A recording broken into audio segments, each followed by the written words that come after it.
are here today, and I'm going to chat to you about one of Felicity's cases. So I've stolen one of Felicity's cases because this is a really relevant thing for me to chat to you guys about. That comes up a lot, and we get a lot of pushback on this, a crazy amount of pushback. And what we are really, if we're pushing you to do this or consider something, then actually we really see that as reasonable. So this is reasonable adjustments that you have to make for employees. So look, the key thing with reasonable adjustments is that you don't have to agree to all of them. You know, if an employee, this is, for example, if an employee is coming back from long-term sick, or if an employee has an issue, they're willing to stay in work, but they need some adjustments, or if they have some protected characteristics, for example, that you become aware of and you have to make adjustments for them. That's the kind of situations where you might have this. You don't have to say yes to everything that they ask for. It's not a blanket yes, but you have to show that you have properly considered what they have asked for before you can say no. And this is where we get a little bit stuck, because if you are going to say no, you need to show why. You need to be able to say, why are you saying no? You can't just say no because we don't do that here, or no one else gets that, or, you know, it's a cost to the business, or it's inconvenient. How do we schedule that? Things like that. So you have to treat them as an individual. You have to consider their situation as an individual, and you actually need to be able to show that for a critical business reason, you are not able to make this reasonable adjustment. So the adjustment is not reasonable for the business. Now, one thing I will tell you is what judges think is reasonable and what employers think is reasonable has a massive gap. There's a huge gap between that. Employers judges will not be able to see how a person who works in the office 9 to 5 and 60% of their job is really answering emails and phone calls. They're not going to be able to understand why you say that person can't work from home as a reasonable adjustment, even temporarily or some of the time. They're going to struggle. You're going to struggle to convince them, because you wouldn't potentially not even, if you can't convince us, then you can't convince a judge that person really cannot work from home. Or if you have a person who needs to work maybe shorter shifts, you know, maybe you have someone who's returning from being off sick, and actually they're coming back and they're saying to you, I can only really stand for kind of 4 hours, but they work in the bar and their shifts are normally 8 hours long. Just saying no because it's a pain to schedule that, and because other people are going to be like, well, why do they get to work short shifts, is not a reason. It doesn't convince us. It won't convince a judge, because a judge will say, but that person is quite willing to do their entire job just for 4 hours instead of 8. You have lots of other stuff. How is it completely impossible for your business to be able to schedule that? So the gap is really, really big between what judges think is unreasonable and what employers think is unreasonable. So yeah, the biggest mistake that we really see employers make is to say no straight off the bat. Sometimes this happens more often than you guys would think, before they've even had the request. Before they've even had the request, they anticipate what the request might be, and they're already saying no. They haven't even seen the request.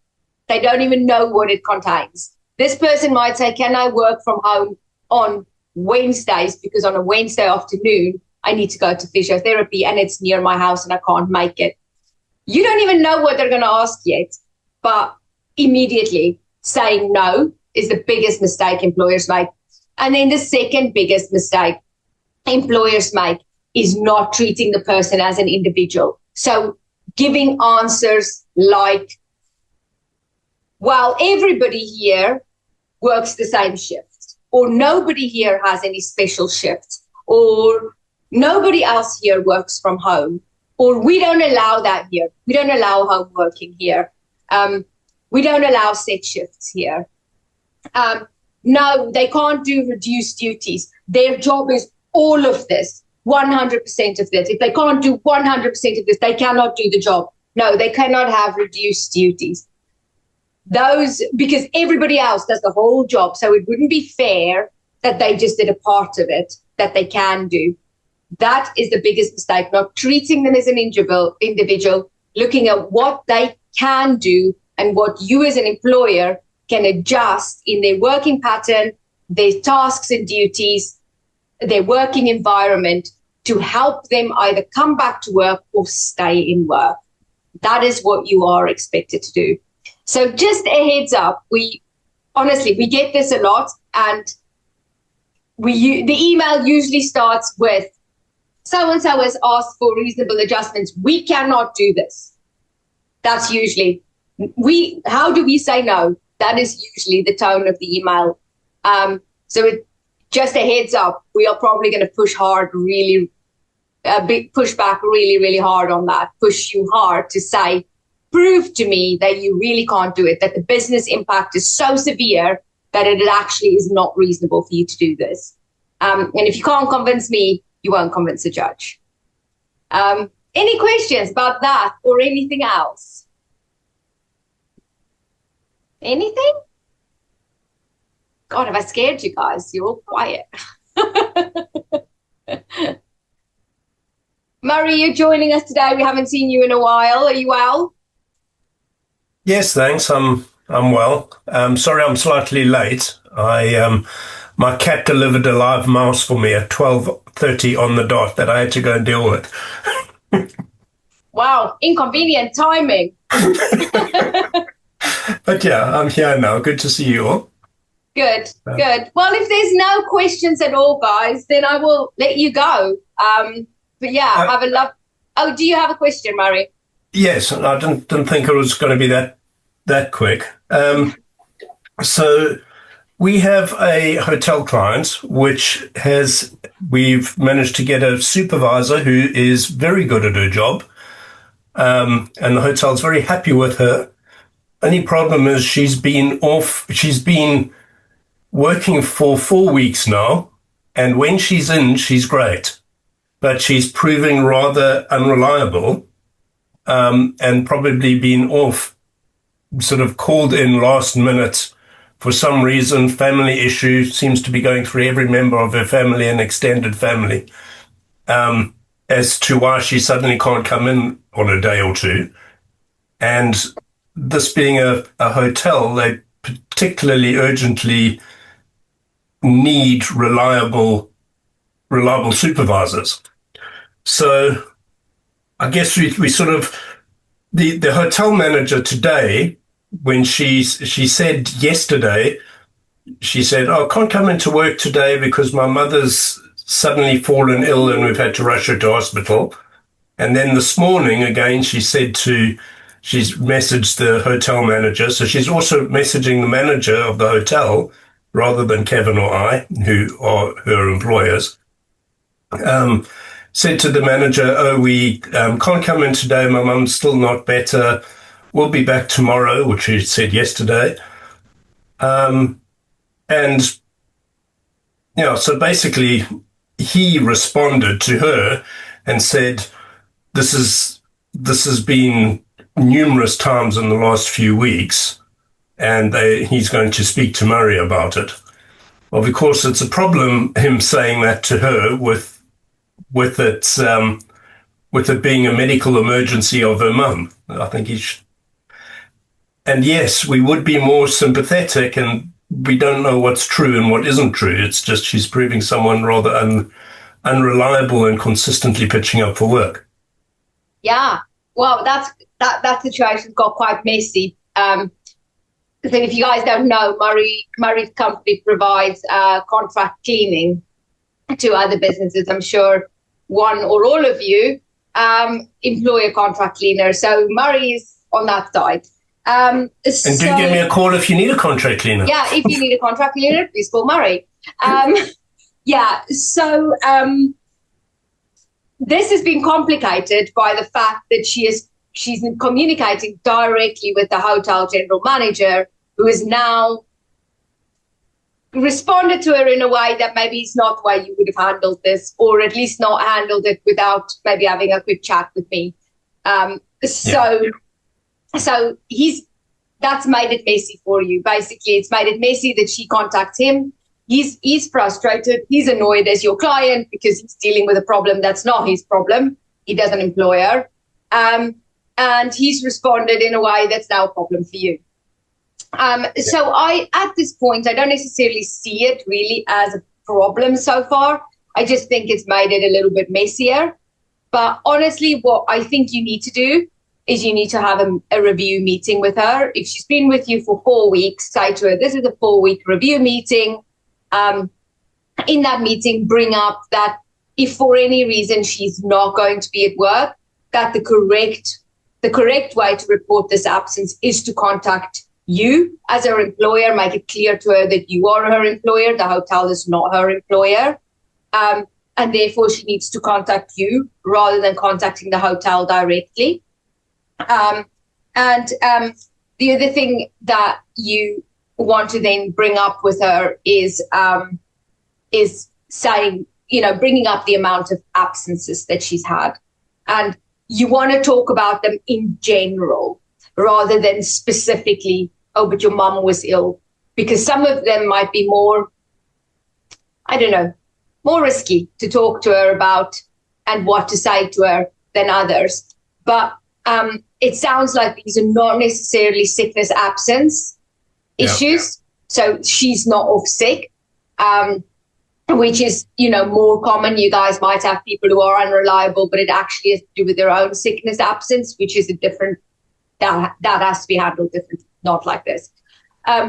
But because overall it seems like you say she's going through every family and extended family member and their neighbours, this process of why she can't be at work, you can handle this as a sort of blanket conversation about, we need you to be in on your working days. You seem to be taking a lot of days off. You've taken X amount of days out of the business for emergencies. And although we understand that sometimes people do have family emergencies, this is way above what we would see as reasonable or acceptable amounts of time to take out for family emergencies. This is something that people maybe have once or twice a year. You've had this once or twice a week in the 4 weeks you've worked for us. It is a concern for us. Also give her all the good feedback so that she knows she's good and you guys want her to be there, but that she understands that this thing is a problem. Yeah. And then you also want her to understand how to report an absence in the future.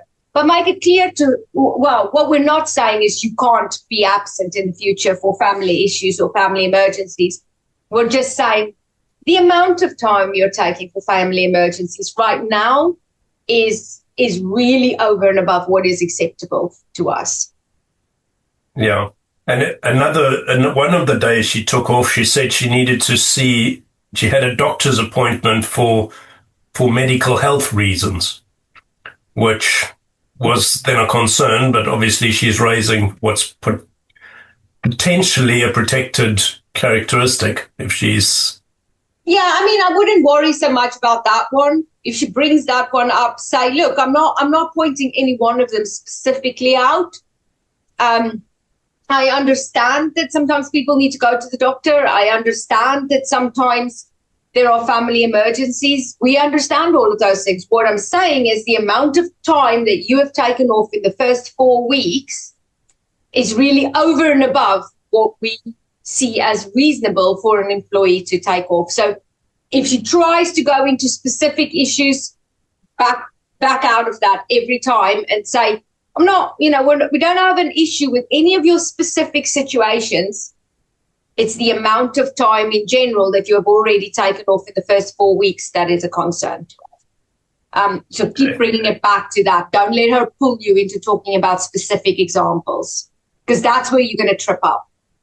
Sure. Okay. Yeah. No, thank you. And I wouldn't treat it as a protected character, having been informed of a protected characteristic at this point. The fact that she's gone to a doctor. We all go to doctors, Sometimes you have a cold, sometimes you have an ingrown toenail, whatever. They're not. But the fact that she's mentioned it was for mental health reasons. Oh, sorry, for mental health. Oh, sorry. Yeah.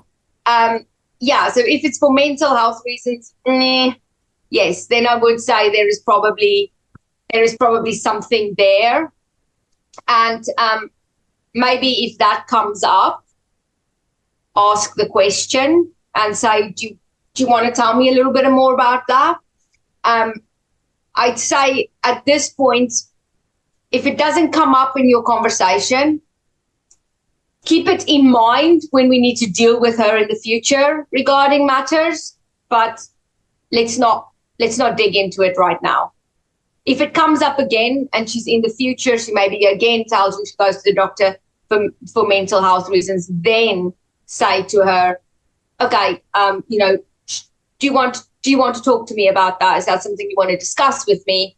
Because then it's the sort of second time. But for now, if she doesn't bring it up, just keep it in mind. And if anything in the future happens with her, let's keep in mind that we do know there is something, but we don't know the details. Okay, thank you. All right. Kevin, I don't know if there's anything you want to add. That's about it. I think you covered it. It's just it's a difficult conversation to have, I suppose. She's quite a prickly character. So I don't know how I'm going to deliver that. Well, just the best way to do this is to treat it like this is a completely normal meeting to have at this point. She's been there 4 weeks. It's a review meeting. It's a chat about how things have gone.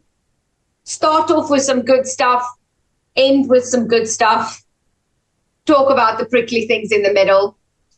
And be really general about this.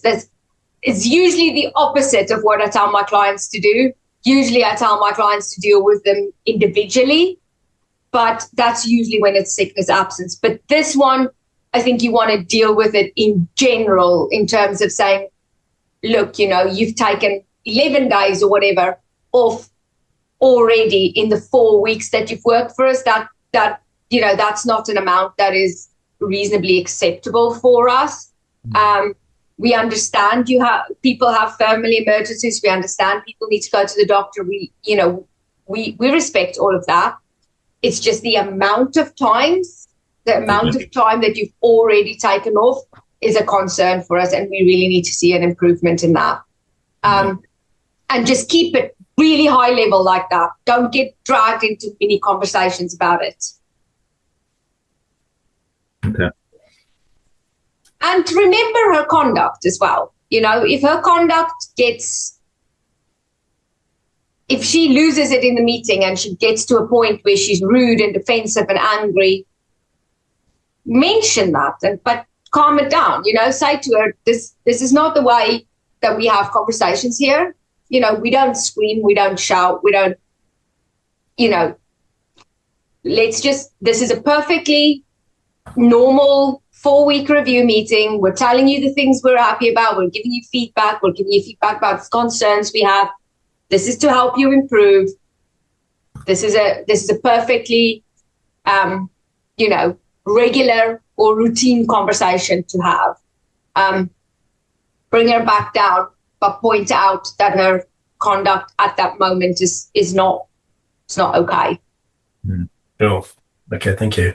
And then the funny thing is, to throw another rat in the works, the hotel said to me, can we advertise for another supervisor, because this doesn't look like it's going to be working out.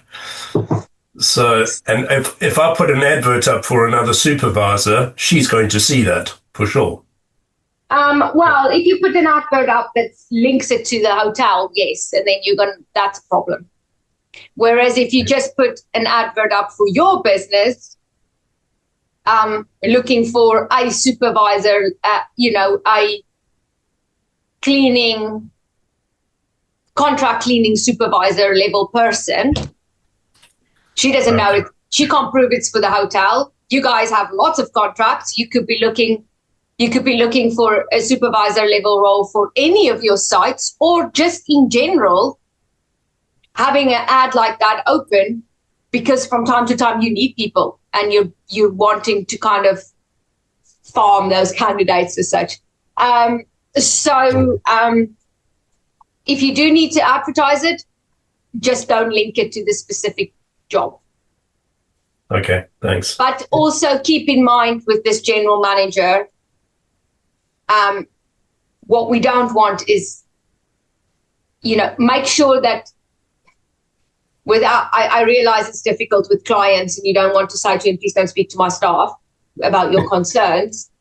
But you also want to build that relationship with him, that he understands that he talks to you and you talk to your staff. He doesn't talk to your staff, because what we want to avoid is him telling her that she's not good enough and then you trying to pull this out of the fire at some point. Okay. Yeah. Thank you. Yeah, we do have a bit of an issue with this client because they like to have the details and have a WhatsApp group of the whole pool of cleaners so that they can manage their rota system. Well, I guess in that case, maybe they do expect the employees to call in sick to them. Yeah, I think that probably are, but it's not really the right channel.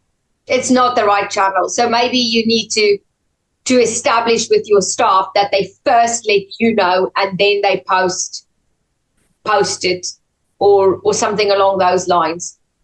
Yeah. Yeah, okay. It's just about managing, I suppose, that relationship with your client to ensure that he understands that they are still your staff and you manage your staff. Because it's very hard for, imagine the amount of risk you might end up with if he's externally managing your staff like they are your staff, and the things he might say, you can't control that. So you need to control that in the relationship. Okay, thank you. It sounds hard. It sounds hard to do. Mal, did you have any questions or comments? Yeah, I've just got a quick one off the back of that. We've got a similar situation which I was going to raise, but I think we're a little bit further down the line. Similar thing, member of staff having sick. He had improvement notice probably over a year ago now, and 2 weeks ago phoned in sick.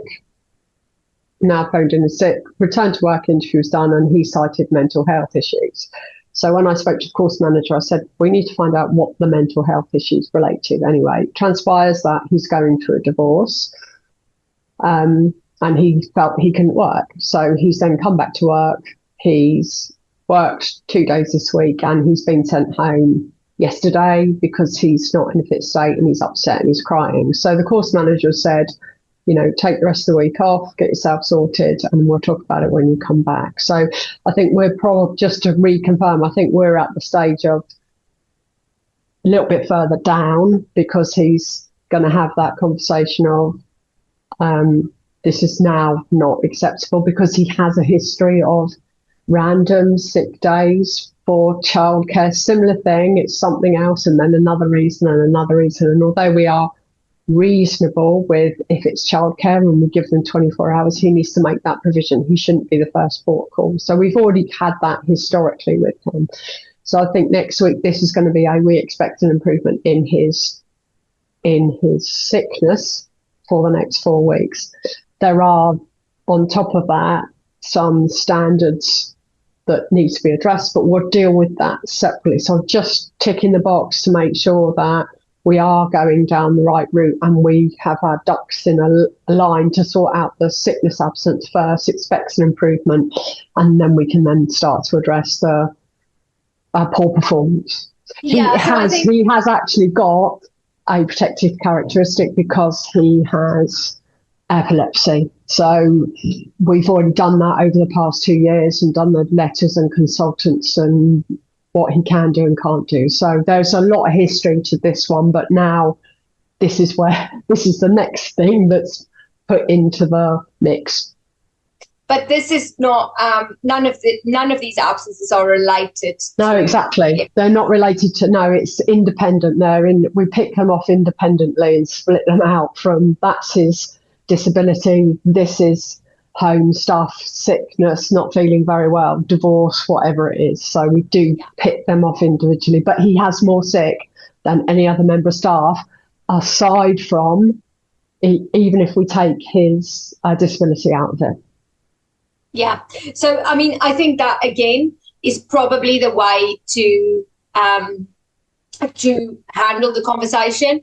If there is a mix of absences, of sickness absence, and kind of home life, like childcare and stuff like that, that you have a conversation to say your overall level of absence is a concern. Whereas we understand that there is, a mix in there of sickness absence and, childcare and all sorts of things. But overall, your level of absence, unrelated to the epilepsy, is a concern for us. Although I suppose the moment you say that, he'll then be calling in with epilepsy in the future.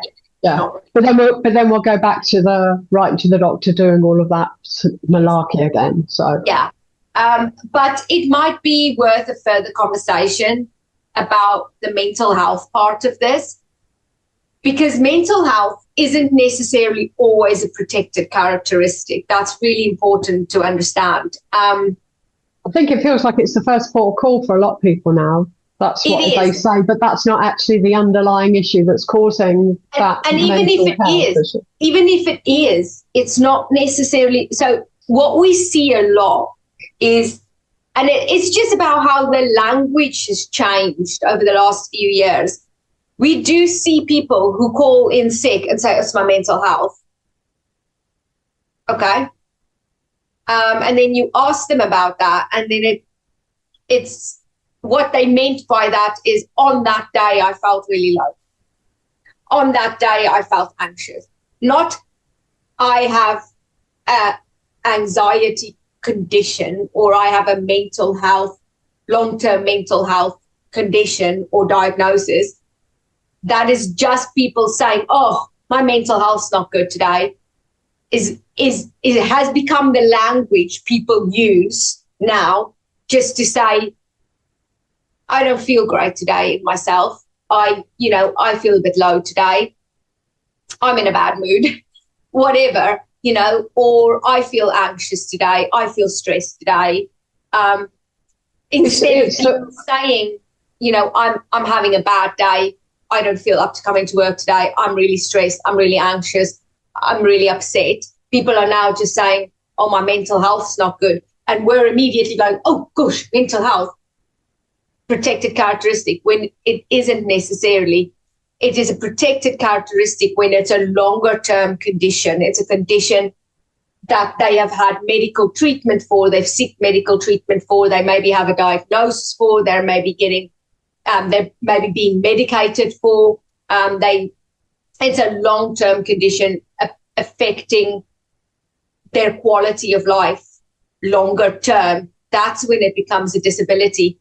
So, for example, if someone is going through a divorce and they're struggling with their mental health because of that, but it may be for the last 2 months that they are struggling a bit, or maybe they're maybe they're grieving, maybe they've lost a parent or a sibling or something, and they're grieving, and their mental health is low because of that. But it hasn't been like that for 12 or 18 months. It's 2 or 3 months, then it's not necessarily a protected characteristic. And it's important to understand that difference. Mental health, just saying mental health isn't always a protected characteristic. So Mal, and I know you know this, Mal, because you've had other cases that we've talked about regarding this, but so you might just want to understand a little bit more from him, seeing as he's kind of brought that up, to understand really what the situation is, how long this has been going on, He's getting treatment for it, that sort of thing. Yeah, there's no treatment for it. He's just used that. But it's a bit like the. I wasn't saying his mental health is a protected characteristic. I was saying no, I know, yeah, characteristic because of his epilepsy. Yeah, no, I understand that. Yeah, no, just for the audience. So it's I think the mental health thing is now more a replacement for somebody when they phone in and go, "I'm just sick." Well, why are you sick? Oh, I've got a tummy upset or I've got a headache. So it's a broad brush. So instead of them being sick, they're going, I've got mental health. So I think that's like you're saying, mental health is the new version of, oh, I'm just sick. I've got mental health. I just don't feel up to work today. Yeah, I don't want to come to work today. Yeah. Can I ask you one other thing? we're about to recruit for a new deputy course manager. We are waiting for the resignation of our existing one, who has said it will be today or tomorrow. If we kind of already have somebody, do I have to advertise it? And if I do have to advertise it, can I get away with it just being internally? No, you don't have to advertise for it at all. So if it depends a little bit, but I think in your case the answer is yes, you don't have to do it at all. If you are recruiting for a role and you internally have several people who could reasonably be a candidate for that role, then we suggest that you advertise it internally. So, for example, if you were recruiting a first assistant and you were recruiting that from your level of greenkeepers and you have 6 greenkeepers, I wouldn't just promote one guy, because the other 5 is going to say, why him? And that's a example of where you would advertise it internally and say, we are recruiting for this first assistant. This is what the role is about. If you are interested, let me know in the next 48 hours or by Friday or whatever. And we will then interview anyone who's interested in the role. Because you have a pool of people around the same level who could technically be interested. But if you are hiring a deputy course manager and you maybe, for example, already have one first assistant and then greenkeepers, it is natural that first assistant's next step, it is succession planning. And if that first assistant, there's only one of them and it's their natural next step, and that is the person you're taking, then no, you don't have to. But then obviously when you're going to replace the first assistant role, you're then going to have to recruit.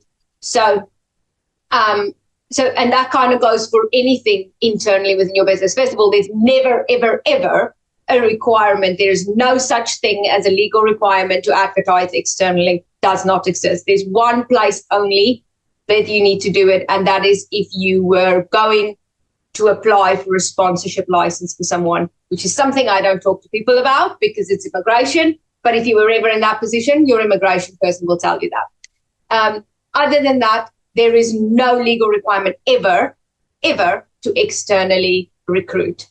And internally, there isn't a requirement, but you're going to run into trouble if you've got more than one person on the same level and you're choosing to just promote one without allowing the others the opportunity. You're going to run into trouble with that. But it's not a legal requirement. It's just how to avoid getting in trouble. Yeah, so our first assistant has just gone into the first assistant role, so they will not be applying for the deputy role. The deputy role potentially is from an ex-employee who's at another club, who is having a conversation later today about the possibility of them considering coming back. So we can have an informal conversation. We don't know whether they're going to want it or not, but they seem to be relatively keen. We do not need to advertise it. So if the course manager and this person has a chat and they come to an arrangement that works for us and works for them, we don't need to advertise for it. No.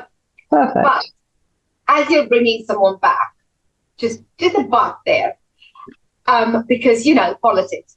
As you're bringing someone back, just keep in mind where that person used to sit in your structure and whether that's going to make some people mad. Right. So the person coming back was the deputy course manager. Okay. Then you're all right. The deputy course manager, the current one, will leave. The first assistant is the only member of staff that remains. Everybody else is new. Okay, you're all right then. Yeah. No, we've got the person who is having sick issues is the only person. So everybody else, I've got a new training team. So there shouldn't be any conflict of interest there. Okay. Yeah. Just politics, but it sounds like your politics is okay. All right. Any other questions? Anyone? I just had one quick one today. Always nice to tune in when I'm not out on the golf course myself.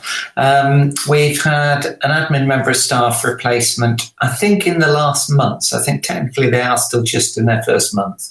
That would normally, and they're not quite working out when I get told that they don't know how to add a row in Excel and don't know how to file emails. I'm beginning to wonder who did the recruitment in the first place.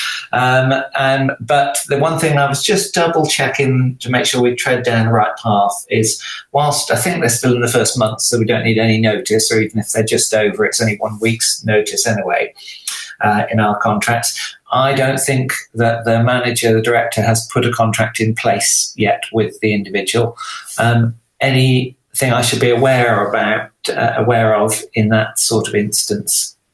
Yes. So first of all, there is a legal requirement for employment contracts to be in place on day one. Yeah. So if that's not the case, I think you need to have a little conversation with that manager who's not. That's already on my list, but yeah. So the other things to be aware of is, has this person been spoken to before? Or is this the first time? And still, if it's the first time and it's really key, important parts of the job, and you're like, this is really important parts of the job, you gave us the impression in interview that you're able to do this. However, we find that you're not capable of doing this. It is still okay to let that person go and say, this isn't going to work for us. We don't feel like you have the skills and experience that you gave us the impression at the interview stage that you had, and that is really key for this job. Except if they have protected characteristics. Yeah, they don't. To the best of my knowledge, they don't. So then you really are okay to just let them go and go. I shall wrap some knuckles with the employment contract side of things. I don't think we've had a formal sit down yet. It's just that there's only 2 people in the office, and the more senior person is just getting more and more frustrated with the lack of knowledge and the amount of training she's having to do. And I think there is awareness in the newer person that the job isn't quite aligned to them. So I don't think it'd be difficult, but I thought I'd just... No, it sounds pretty straightforward. Lovely. Thank you, Nadia. That's appreciated. All right, guys. Well, have a lovely weekend. I know it's still a day away, but when it comes, have a lovely weekend, and we'll speak to you. Bye. Thanks for watching. If you want a free peace of mind call with us to discuss your policies, handbook, and any burning staff issues in your business, click the link in the description below.